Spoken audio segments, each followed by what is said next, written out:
Hello students, welcome to my YouTube channel Anant mathematics. तो students, आज हम बात करने वाले हैं new topic exercise number 5.6। Name of the topic is differentiation of functions in parametric form.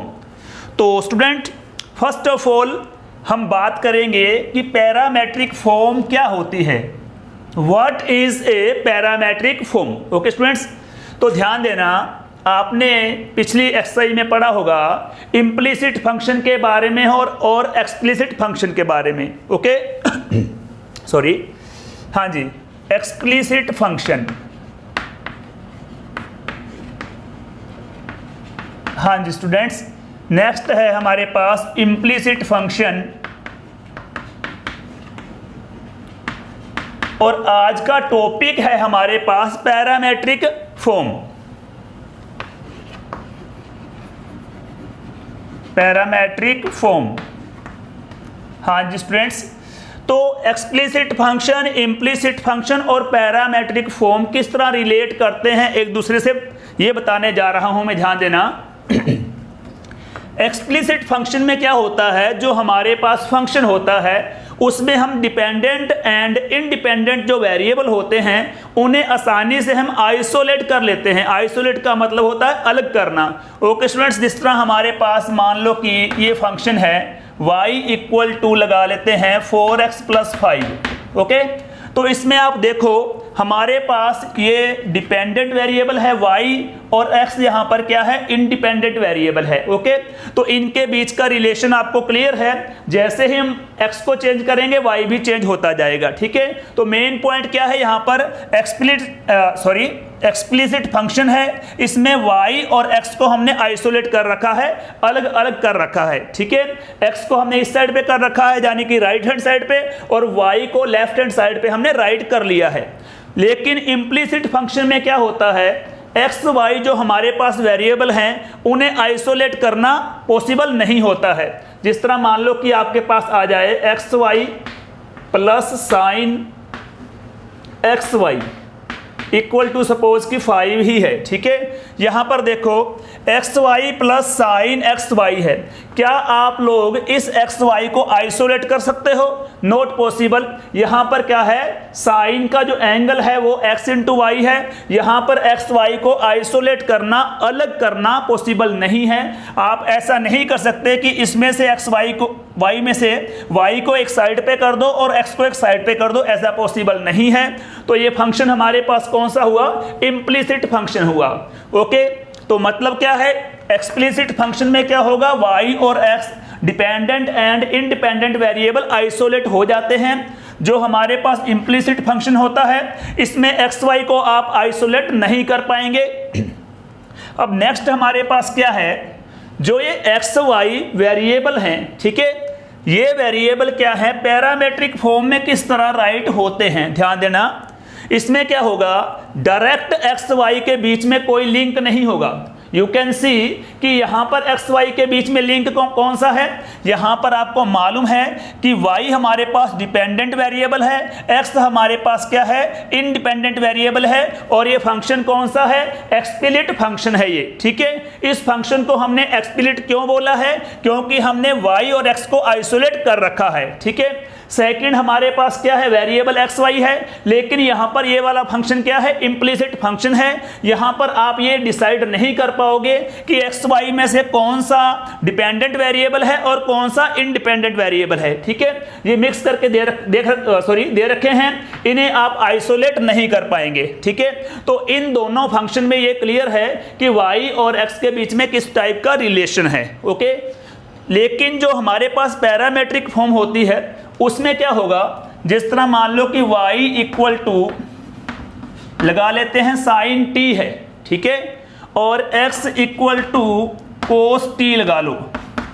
अब यहां पर देखो, यहां पर हमारे पास क्या है, दो फंक्शन है।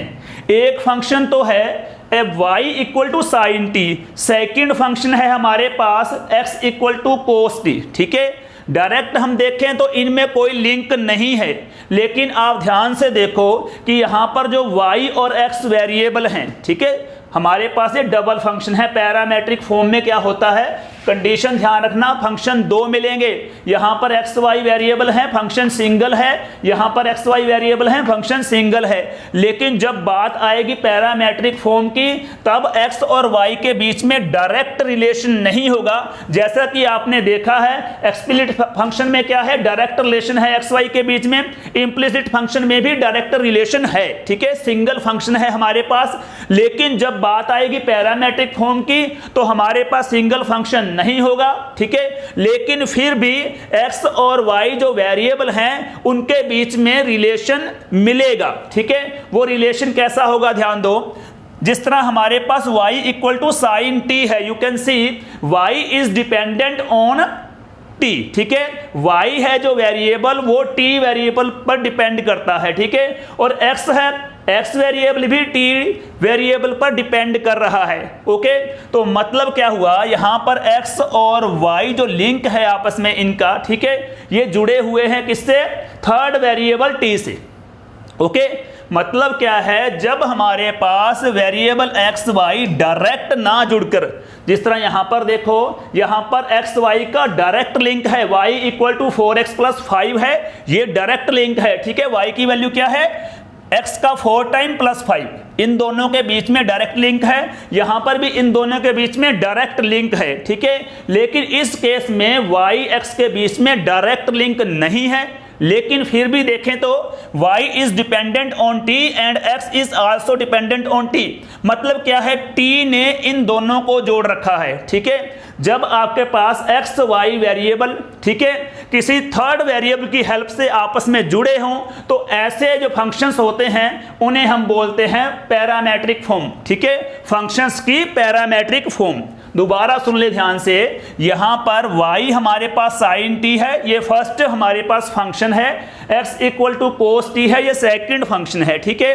इन दोनों फंक्शन में जो y और x जो वेरिएबल हैं ये आपस में लिंक बनाते हैं। कैसे लिंक बनाते हैं, थर्ड वेरिएबल t की हेल्प से, ठीक है। y equal to sine t, इसमें भी t है, x equal to cos t, इस फंक्शन में भी t है, ठीक है। तो मतलब y यहां पर t पर डिपेंड करता है, x भी t पर डिपेंड करता है। तो इस तरह से y और x में जो आपस में लिंक बन गया है, ठीक है, वो क्या बन गया है, t की हेल्प से, ठीक है। y x आपस में मिले हुए हैं, जुड़े हुए हैं t की हेल्प से, ठीक है। तो y और x में लिंक है, ठीक है, थर्ड वेरिएबल t की हेल्प से। तो ये हमारे पास क्या है, यहां पर फंक्शंस की पैरामेट्रिक फॉर्म, ठीक है।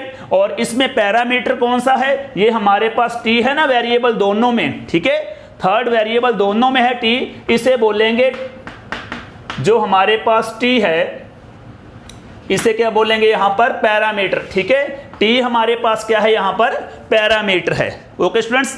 आई होप कि पैरामेट्रिक फॉर्म वाला पॉइंट क्लियर हो गया होगा।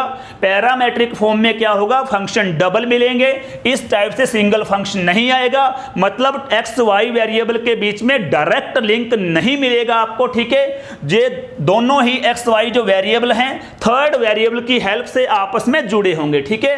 तो इस केस में आपने अगर dy बाय dx फाइंड करना है, मतलब क्या है, derivation of y with respect to x, ठीक है। और यहां पर हमारे पास क्या है, x, ये x भी एक फंक्शन है, ध्यान रखना, ठीक है। इसे आप ऐसे भी कह सकते हैं कि derivation of this function with respect to another function x, ठीक है। यहां पर x भी अपने आप में एक फंक्शन है, तो ये भी कह सकते हैं यहां पर derivation of first function with respect to second function, ठीक है।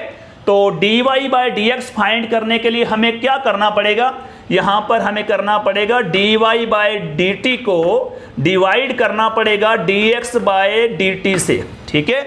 ये ध्यान रखना, ये कॉन्सेप्ट हमारे पास क्या है, पहले हम y का डेरिवेशन करेंगे विद रिस्पेक्ट टू t। यहां पर ध्यान से देखो, इस फंक्शन में हमारे पास डिपेंडेंट वेरिएबल क्या है, y, ठीक है, इंडिपेंडेंट वेरिएबल क्या है, t, ठीक है। तो इस फंक्शन में जो इस y का डेरिवेशन होगा वो विद रिस्पेक्ट टू t निकालेंगे, ठीक है। इससे हमारे पास dy बाय dt आ जाएगा, ठीक है। फिर क्या करेंगे, सेकंड जो फंक्शन है इसमें हम x को डेरिवेट करेंगे विद रिस्पेक्ट टू t, ठीक है। सेम यहां से आ जाएगा dx बाय dt। जब आप लोग dy बाय dt को डिवाइड करोगे dx बाय dt से तो हमारे पास आएगा dy बाय dx, ठीक है। मतलब derivation of y with respect to x, और x यहां पर क्या है, अनदर फंक्शन, ठीक है। सेकंड फंक्शन अनदर फंक्शन है यहां पर, ठीक है। तो ये ध्यान रखना, पैरामेट्रिक फॉर्म में अगर आपने डेरिवेशन निकालना है, डेरिवेशन मतलब dy बाई dx निकालना है, और आपको थर्ड साथ में वेरिएबल दे रखा है, ठीक है। तो आप क्या करोगे, दोनों फंक्शन का बारी बारी से with respect to third variable, ठीक है, दोनों फंक्शंस का बारी बारी से डेरिवेशन निकालोगे with respect to third variable, ठीक है। ये फर्स्ट वेरिएबल है, सेकंड वेरिएबल है, दोनों ये वेरिएबल लिंक बनाते हैं आपस में, रिलेशन बनाते हैं किसकी हेल्प से, थर्ड वेरिएबल यानी कि t की हेल्प से, ठीक है। तो आप क्या करोगे, इसका डेरिवेशन थर्ड जो वेरिएबल है, ठीक है, उसके रिस्पेक्ट में, फिर x का डेरिवेशन जो थर्ड वेरिएबल है उसके रिस्पेक्ट में निकालोगे, और उसके बाद आप ये वाला फार्मूला अप्लाई करोगे, dy by dx equal to dy by dt, इसके बाय में इसे डिवाइड करेंगे dx बाय dt से। ओके स्टूडेंट्स, तो हमने क्या किया है, पैरामेट्रिक फॉर्म को, ठीक है, शो करने के लिए, समझने के लिए हमने एग्जांपल लिया है y equal to sine t, ठीक है, और x equal to cos t. Okay students, तो इसी पैरामेट्रिक फॉर्म में हम dy बाय dx फाइंड करेंगे, राइट स्टूडेंट्स। तो ध्यान देना, फर्स्ट हमारे पास फंक्शन कौन सा है, साइन टी, ठीक है। तो साइन टी इसको डेरिवेट करेंगे, डिफरेंशिएट विद रिस्पेक्ट टू, हाँ जी, थर्ड जो वेरिएबल है दोनों में t है ना, ठीक है। तो विद रिस्पेक्ट टू t आपने क्या करना है, डेरिवेशन फाइंड करना है। तो क्या हो जाएगा, ये बन जाएगा dy बाय dt। हाँ जी, साइन का डेरिवेशन क्या होता है, साइन का डेरिवेशन होता है कोस, ठीक है। साइन का डेरिवेशन क्या बनता है, कोस, कोस का डेरिवेशन होता है माइनस साइन, टेन का डेरिवेशन होता है सीकेंट स्क्वायर, ठीक है। इसी तरह आगे जाएंगे, कोट का डेरिवेशन बनेगा minus cosecant square x, secant का डेरिवेशन बनेगा secant x into ten x, और लास्ट है कोसिकेंट एक्स। कोसिकेंट एक्स का डेरिवेशन होता है minus cosecant x into cot x. Okay students, तो यहां पर आपने साइन टी का डेरिवेशन निकालना है, that will be cos t, ठीक है। ध्यान देना, साइन टी का डेरिवेशन तो हो गया कोस टी। अब क्वेश्चन क्या है कि इस t का जो एंगल है साइन का, इसका डेरिवेशन क्या होगा।